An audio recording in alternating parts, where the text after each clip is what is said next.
రాకాలోకంకి స్వాగతం. రాకాలోకం మీ ఛానల్, మీ అందరి ఛానల్. ఈ వీడియో మీకు నచ్చినట్టయితే లైక్ బటన్ని ప్రెస్ చేసి మీ మద్దతు తెలియజేయండి. ఆ పక్కనే ఉన్నటువంటి షేర్ బటన్ని నొక్కడం ద్వారా ఈ వీడియోని మీ బంధుమిత్రులకు పంపవచ్చును. ఆ పక్కన ఉన్నటువంటి సబ్స్క్రైబ్ బటన్ నొక్కడం ద్వారా మీరు సబ్స్క్రైబర్లు కావచ్చు. సబ్స్క్రిప్షన్ పూర్తి ఉచితం. జస్ట్ బటన్ నొక్కితే చాలు.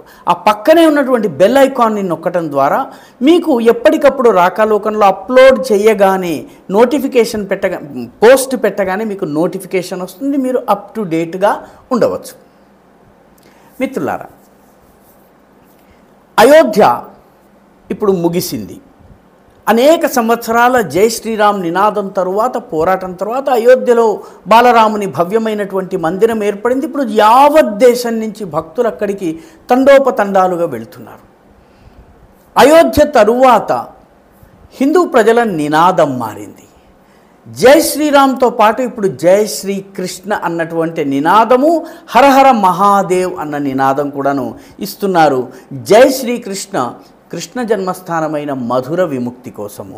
అదేవిధంగా అక్కడ ఉన్నటువంటి ఈద్గా అది అసలైనటువంటి కృష్ణ జన్మస్థానం కాబట్టి దానిని విముక్తం చేయాలన్నటువంటి పోరాటం జరుగుతోంది. అదేవిధంగా జ్ఞానవాపి, ఇది కాశీ యొక్క ఒరిజినల్ మందిరని, ఈ మందిరం విశ్వనాథుని యొక్క అసలైనటువంటి మందిరము నంది ఏ వైపు అయితే చూస్తోందో ఆ వైపు అక్కడ ఉన్నటువంటి ఒరిజినల్ శివమందిరాన్ని మళ్ళీ పునఃస్థాపించాలన్నటువంటి ఒక పోరాటం జరుగుతోంది కాశీ విముక్తి కోసము. అందుకే హరహర మహాదేవ్ నినాదం వస్తోంది. అయితే దేశవ్యాప్తంగా ఇప్పుడు బానిసత్వ కాలంలో దురాక్రమణదారులు మందిరాలను ధ్వంసం చేసి సర్వనాశనం చేసి వాటి స్థానంలో వాళ్ళ యొక్క బానిస చిహ్నాలను నిర్మించారు. వీటిలో చాలా చోట్ల అసలు వేరే పూజలు, ఉపాసనలు, అర్చనలు లేకపోతే మిగతా రకరకాలవి ఏమీ జరగవు. కేవలము భగ్నావశేషాల రూపంలో ఉన్నాయి. గతంలో ఉన్నటువంటి మందిర అవశేషాలు ఇప్పటికే ఉన్నాయి.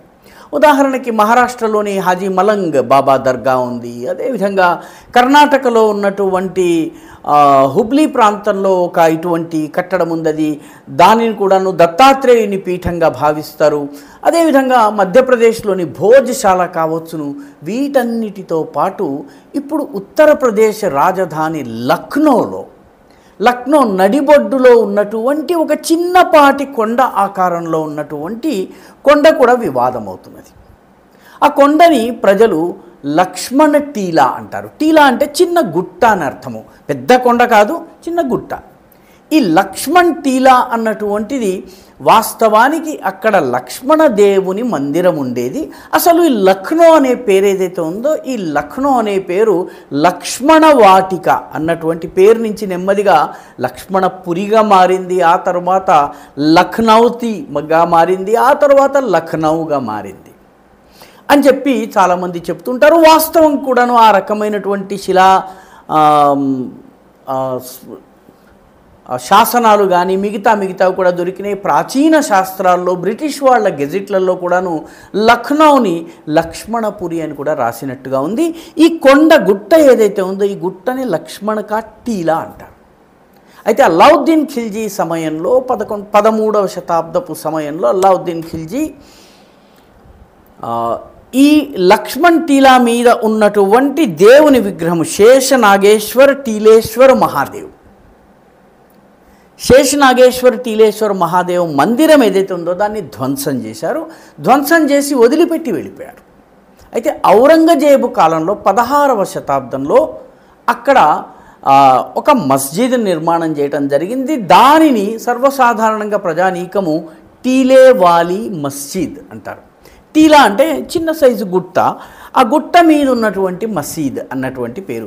హిందువులు దాన్ని లక్ష్మణ్ టీలా అంటారు. ఈ మసీదుని టీలేవాలి మసీద్ అంటారు. ఈ ఊరి పేరు రాముని సోదరుడైనటువంటి లక్ష్మణుడి పేరిట వచ్చింది. కాబట్టి ఈ టీలేవాలి మసీదు పక్కన ఇప్పటికీ భగ్న రూపంలో ఉన్నటువంటి శేషనాగేశ్వర టీలేశ్వర మహాదేవ్ మందిరాన్ని, ఆ పక్కనే ఉన్నటువంటి శేషనాగేష్ పాతాళ కూప్ అనేటటువంటి చెరువు కానీ, ఇవి ఇప్పటికీ భగ్న రూపంలో ఉన్నప్పటికీ కూడాను ఫంక్షనల్గా ఉన్నాయి. ఈ ప్రాంతంలోకి ప్రజలు వెళ్ళి అప్పుడప్పుడు పూజలు, స్నానాలు చేసి వస్తుంటారు. ఇప్పుడు దీన్ని పునరుద్ధరించాలన్నటువంటి డిమాండ్ వచ్చింది. యోగి ఆదిత్యనాథ్ ముఖ్యమంత్రి అయిన తరువాత ఈ టీలేవాలి మస్జిద్ దగ్గర ఎక్కడైతే ఈ భగ్నావశేషాలు ఉన్నాయో అక్కడ లక్ష్మణస్వామి యొక్క విగ్రహాన్ని ఏర్పాటు చేయాలని ప్రస్తావించారు. 2022లో ప్రధానమంత్రి నరేంద్ర మోదీ లక్నోకి వస్తున్న సమయంలో ఈయన ఒక ట్వీట్ చేశారు. ఆ ట్వీట్లో ఆయన శేషావతారుడైనటువంటి లక్ష్మణుని యొక్క రాజధాని అయినటువంటి లక్ష్మణపురి లేదా లక్నౌకి ప్రధానమంత్రి వస్తున్న సందర్భంగా ఆయనకు అభినందనలు, సుస్వాగతం అని ఆయన ట్వీట్ చేశారు. ఇంగ్లీష్లో చేశారు అనుకోండి, అది వేరే విషయం. ఆ రోజు నుంచి అక్కడ ఉన్నటువంటి హిందూ వర్గాలకి ఒక ఉత్సాహం లభించింది. నెమ్మదిగా చాలా కాలం నుంచి 1970-75 ప్రాంతం నుంచే వారణాసి కేసు ఫైట్ చేస్తున్నటువంటి హరిశంకర్ జైన్ గారు ఈ కేసును కూడా ఫైట్ చేస్తున్నారు. ఈ మందిర భాగం ఏదైతే ఉందో, ఆ పాతాళ కూపం ఏదైతే ఉందో, కూపం అంటే బావి, ఈ రెండింటినీ పునరుద్ధరించి అక్కడ పూజలు నిర్వహించుకునే అధికారం కోసము ఆయన కేసులు ఫైట్ చేస్తున్నారు.